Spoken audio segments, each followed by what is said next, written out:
Sehingga alam barzah disebut dengan alam perantara, karena alam ini menjadi perantara alam dunia dengan alam akhirat. Alam dunia yang kita tinggal sekarang, kemudian nanti ada alam akhirat yang perjalanannya panjang tadi, maka masa transit kita, masa menjadi waktu atau tempat menjadi masa tunggu kita untuk sampai pada alam akhirat adalah alam barzah. Alam barzah juga disebut dengan alam kubur, karena alam kubur ini menjadi tempat di mana seseorang dikuburkan di situ, maka disebut juga dengan alam kubur. Ya. Sebagaimana di dalam Al-Quran surat Al-Mu'minun ayat yang ke-100, Allah Subhanahu wa taala menyampaikan kepada kita tentang makna barzah. La'alli a'malu sholihan fima taraktu kalla innaha kalimatun huwa qailuha wa min waraihim barzakhun ila yaumi yub'atsun. Ayat ini menceritakan kondisi orang-orang yang banyak berbuat dosa, menceritakan kondisi orang yang banyak berbuat maksiat ketika di alam kuburnya, ketika sudah mendapati kematiannya, maka orang ini mengatakan, ya, la'alli a'malu sholihan fima taraktu, ya Rabbku, kembalikanlah aku ke alam dunia agar aku bisa beramal yang soleh terhadap apa yang telah aku tinggalkan.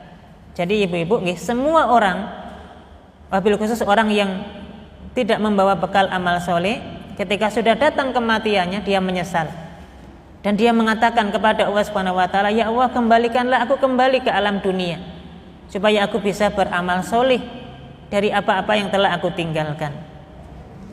Kalla, Allah Subhanahu wa taala membantah orang ini. Kalla, sekali-kali tidak, enggak bisa. Kalau sudah meninggal enggak bisa lagi kembali ke alam nyata, kembali ke alam dunia.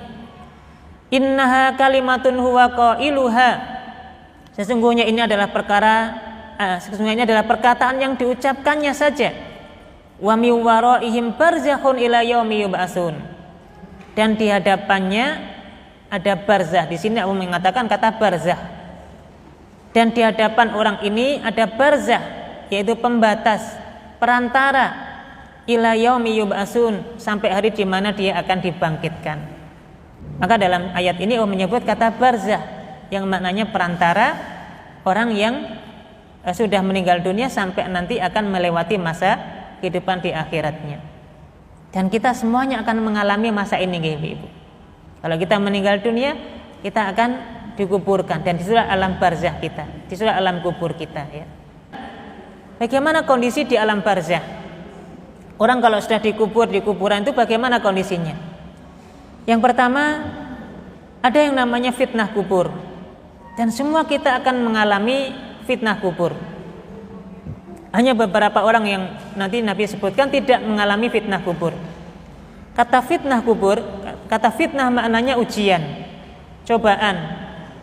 Maka semua orang yang dikubur hakikatnya akan mengalami fitnah kubur, akan diuji oleh Allah Subhanahu wa taala dengan malaikat yang diutusnya. Bagaimana fitnah kubur ini? Sebagaimana yang kemudian disampaikan oleh Nabi sallallahu alaihi wasallam, sebagaimana disampaikan dari sahabat Al-Bara' bin Azib radhiyallahu anhu, pada waktu Nabi sallallahu alaihi wasallam sedang berkumpul dengan para sahabat, tiba-tiba ada jenazah yang hendak dikuburkan. Kemudian Nabi sallallahu alaihi wasallam menceritakan apa yang terjadi di alam barzah. Maka Nabi sallallahu alaihi wasallam bersabda, "Fayatihi malakani fayujlisanihi." Orang itu kalau sudah dikuburkan, sudah dimasukkan ke alam kubur, orang yang mengantarnya sudah mulai kembali ke tempatnya masing-masing, maka 3 langkah orang ini ketika kembali ke rumahnya masing-masing, maka datanglah 2 malaikat. Fayujlisanihi. Ketika 2 malaikat ini datang, maka orang yang sudah dikubur ini didudukkan oleh 2 malaikat tadi. Fayakulani marabbuka, ditanyalah oleh malaikat ini, ya, 2 malaikat ini bertanya, siapa Tuhanmu? Fayaqulu rabbi Allah, orang yang baik ini mengatakan Tuhan saya Allah. Fayakulani bertanya lagi, madinuka, apa agamamu? fayaqulu dini al-Islam. Orang ini mengatakan agama saya Islam. Fayaqulani lahu, dua malaikat ini bertanya lagi, ma hadzal rajulul ladzi bu'itsa fikum. Siapa orang yang diutus untuk engkau? Fayaqulu huwa Rasulullah sallallahu alaihi wasallam. Dialah Rasulullah sallallahu alaihi wasallam.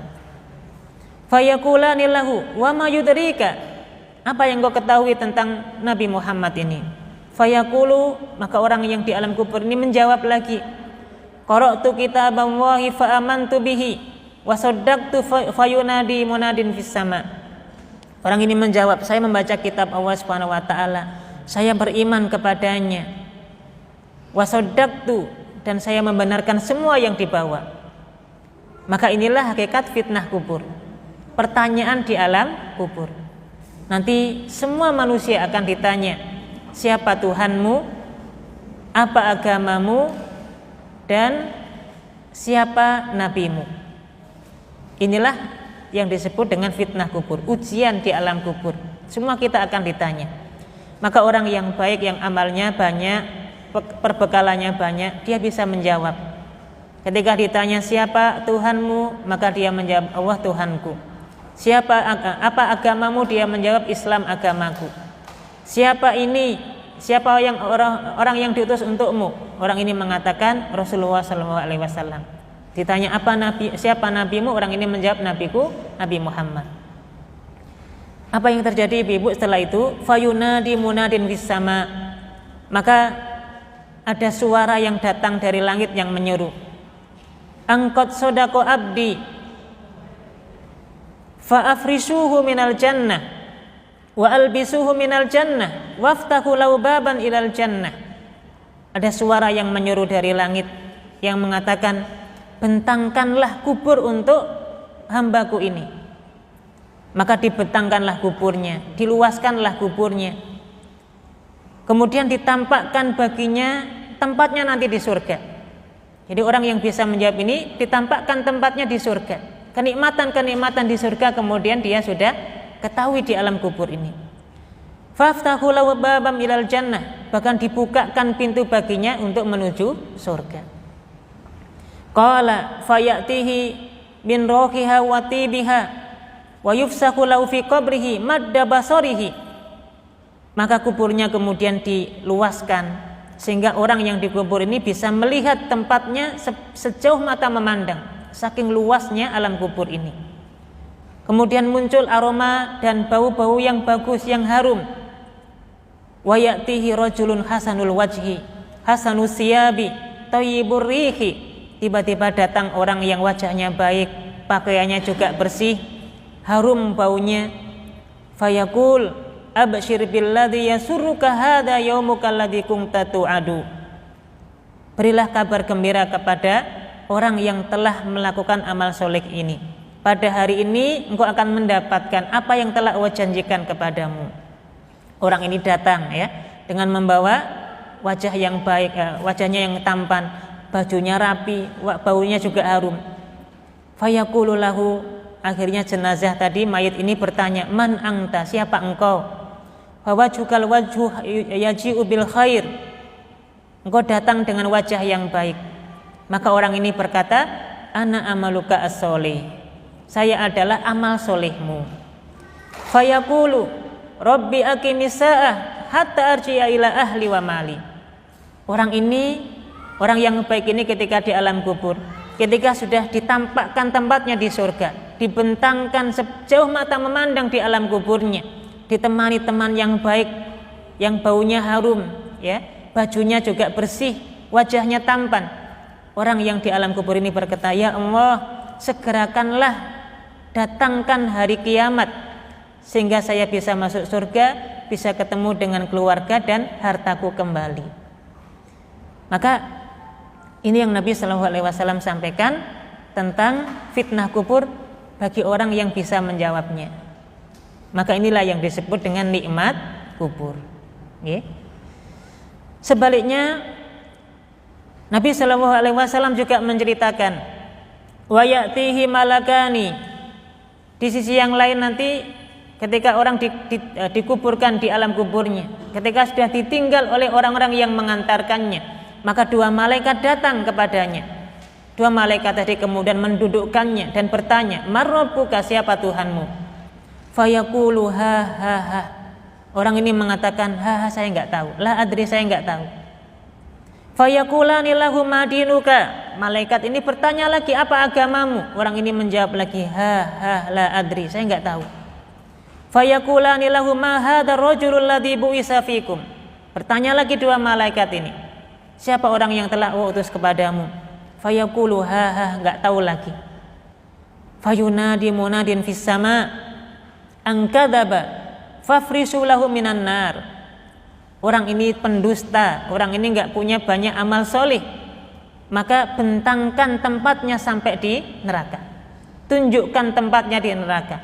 Faftahu lahu babam ilan nar, bukakan pintu neraka baginya. Fayatini atau fayatihi min harriha wasamumiha wa yudayyaku alaihi qabruhu hatta takhtalifa fihi adla'uhu wa ya'tihi rajulun qabihul wajhi. Tiba-tiba pada saat itu, ketika sudah dibentangkan tempatnya di neraka, dibukakan pintu sampai ke neraka baginya, maka datanglah ketetapan baginya di alam kubur tadi. Wa yudayyaku alaihi qabruhu. Kemudian kuburnya ini disempitkan oleh Allah Subhanahu wa taala. Tanah di kuburannya ini sampai menjadi sempit. Dihimpitlah kuburan ini. Dihimpitlah orang yang ada di kubur ini sampai remuk tulang-tulangnya.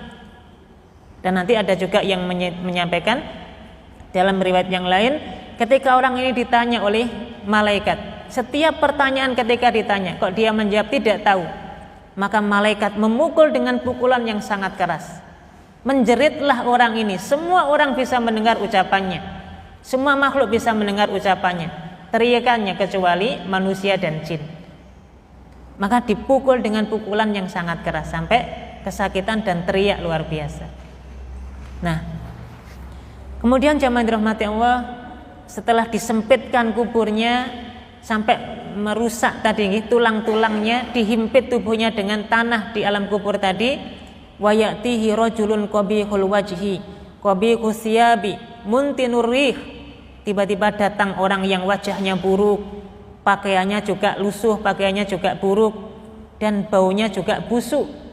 Kemudian orang ini mengatakan, "Kabarkan, telah datang kabar buruk untuk engkau pada hari ini sebagaimana yang telah Allah janjikan untukmu." Orang ini bertanya, "Man anta?" Siapa engkau, wajahmu ini buruk, kamu datang dengan membawa keburukan. Orang ini berkata, "Saya adalah amalanmu yang buruk." Orang ini mengatakan, "Rabbi la tuqimis saah." Ya Allah, jangan engkau segerakan datangnya hari kiamat.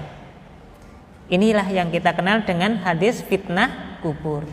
Jadi ibu-ibu, apa yang dimaksud dengan fitnah kubur yaitu ujian, pertanyaan di alam kubur. Ngapunten nggih, kalau secara pertanyaan ini gampang atau susah? Gampang ya. Cuma ditanya 3 hal. Ya. Secara dohirnya pertanyaan ini gampang. Karena ditanya siapa Tuhanmu, siapa nabimu, siapa agamamu, siapa nabimu. Ini insya Allah anak-anak TK juga bisa ini menjawab ya. Tapi masalahnya nanti di alam kubur bukan hafalan yang kita jadi jaminan untuk menjawab pertanyaan ini. Tapi yang bisa menjawab ini adalah amalan-amalan kita, perbuatan kita ini yang bisa menjawab gitu ya. Kemudian pertanyaannya ini pertanyaan langsung dari malaikat. Kita diinterview oleh malaikat tadi ya, 2 malaikat tadi. Siapa Tuhanmu? Langsung ditanya. Nggak ada multiple choice-nya, nggak ada ya. Pilihannya nggak ada. Dan nanti juga tidak ada yang namanya seperti orang hari ini kalau ditanya nggak tahu terus tanya teman, nggak ada. Ya. Apa call friend atau apa itu istilahnya, nggak ada. Kita sendiri yang nanti berhadapan dengan malaikat ini. Kita masing-masing yang akan menjawabnya tanpa bantuan orang lain. Ayah kita, ibu kita, anak-anak kita, harta kita, tidak ada yang bisa membantu menjawab pertanyaan tadi. Yang bisa membantu adalah amal kita masing-masing. Nah, inilah fitnah kubur ya. Semua umumnya orang akan mengalami pertanyaan di alam kubur ini. Kemudian ibu-ibu yang dirahmati Allah Subhanahu wa taala, karena ini adalah alam gaib, alam yang bagian dari alam akhirat tadi ya, sehingga ini tidak bisa kita logikakan. Sehingga kita tidak bisa melogikakan, kok bisa ya alam sesempit itu, alam kubur yang liang lahat yang sempit itu kok bisa dibentangkan sebegitu luasnya bagi orang yang amal solehnya banyak. Inilah alam gaib. Dohirnya iya, kuburan itu cuma digali berapa meter gitu saja. Tapi hakikatnya orang yang amalnya soleh, alam itu menjadi alam yang dibentangkan dan dia ditampakkan tempatnya di surga. Sebaliknya orang yang amalnya buruk, tadi ya, kubur ini menjadi sempit, dihimpitlah dia dengan kubur sampai remuk tulang-tulangnya. Dipukul oleh malaikat dengan suara, dengan jeritan yang luar biasa keras. Ini juga ada di alam gaib. Ya. Kalau misalnya kita gali sekalipun, mana ini alam gaib? Mana ini kenyataannya? Memang kita nggak tahu. Tapi kita yakin dengan yang Nabi sallallahu alaihi wasallam sampaikan, karena ini adalah bab perkara yang gaib. Ya. Kemudian jamaah dirahmati Allah, tentu hal seperti ini juga berlaku untuk orang yang meninggal dan tidak memungkinkan baginya untuk dikubur. Biasanya orang yang meninggal dimakan ikan ikan piranha misalnya ya, sampai habis tubuhnya. Ya, apakah kemudian dia tidak mengalami proses fitnah kubur ini? Tetap akan mengalami, meskipun secara fisiknya dia sudah tidak ada, gitu. Jasadnya sudah tidak ada. Ada orang meninggal dunia misalnya, kemudian dibakar, abunya kemudian dilarung kemana gitu ya. Apakah tidak mengalami proses seperti ini? Tetap akan mengalami. Karena ini hakikatnya alam gaib, alam barzah ini alam gaib. Ya, ada fisik jenazah yang kita lihat atau tidak ada, karena kondisi model kematiannya tadi, tetap proses fitnah kubur ini akan dihadapi oleh semua orang. Hanya saja nanti ada kabar dari Nabi Shallallahu Alaihi Wasallam, ada orang-orang yang terhindar dari fitnah kubur. Maknanya dia tidak mendapatkan pertanyaan malaikat tadi. Siapa itu? Di antaranya orang yang mati syahid, orang yang berjuang fisabilillah sampai mati syahid. Insya Allah ini termasuk orang yang aman dari fitnah kubur. Orang yang gugur ketika bertugas jaga di jalan Allah Subhanahu Wa Taala, yang disebut dengan ribat, ya, orang yang ditugasi oleh pemimpinnya untuk berjaga di perbatasan misalnya, atau menjaga wilayah kaum muslimin supaya tidak dimasuki oleh musuh-musuh. Ketika dia gugur dalam menjalankan tugas tersebut, hakikatnya dia meninggal, yang menyebabkan dia juga terhindar dari fitnah kubur. Kemudian diantaranya seseorang yang meninggal di hari Jumat. Ada hadis Nabi SAW yang menyebutkan orang yang meninggal di hari Jumat, maka hakikatnya dia juga bisa terbebas dari fitnah kubur. Kemudian orang yang meninggal karena sakit perut, habis makan jagung bakar mules-mules gitu ya, sakit perut meninggal. Atau mungkin karena ada penyakit di perutnya sehingga dia meninggal dengan cara sakit tersebut. Ini juga nanti menyebabkan dia terhindar dari fitnah kubur. Tapi wallahu a'lam ya, tentu secara zahir kita pahami itu. Ya. Kemudian mohon maaf Ibu, apakah mentalkin mayit dalam kondisi sudah dikubur ini termasuk hal yang manfaat atau tidak untuk si mayit? Ngapunten, misalnya ada orang sudah dikubur, kemudian sebelum ditinggalkan, kemudian nanti dibimbing dulu ya, wahai si fulan, nanti kalau didatangi dua malaikat jangan takut, itu makhluknya Allah Subhanahu Wa Taala juga. Nanti kalau ditanya siapa Tuhanmu, jawablah Allah Subhanahu Wa Taala. Nanti kalau ditanya siapa agamamu, jawablah Islam. Kalau ditanya siapa nabimu, jawabnya Nabi Muhammad. Kisi-kisi kayak gini kira-kira manfaat nggak Ibu? Ini kan kisi-kisi kan. Ibaratnya kalau kita mau ujian di dunia kan ada kisi-kisinya. Nah ini dikasih kisi-kisi kita. Kira-kira manfaat nggak untuk si mayit kira-kira? Tentu tidak. Karena ya artinya bahwa si mayit ini sudah berbeda alam dengan kita. Orang yang dikuburkan ini sudah berbeda alam dengan kita, sehingga yang bisa menjawab bukan kecerdasan kita lagi. Yang bisa menjawab bukan kemudian bocoran soal tadi, bukan. Tapi amal kita yang kemudian bisa menjawab pertanyaan-pertanyaan tersebut. Oke. Apalagi nanti searching di Google gitu ya. Kok ada ini zaman now ini sekarang modelnya macam-macam ya. Ya. Tentu bukan itu yang bisa menjawab pertanyaan-pertanyaan di alam kubur ini. Maka wallahu alam ya, pada dasarnya bukan itu yang bisa menjadi sebab orang bisa menjawab pertanyaan, bukan bocoran dari orang lain, bukan diingatkan ketika dalam kuburnya, tidak ya.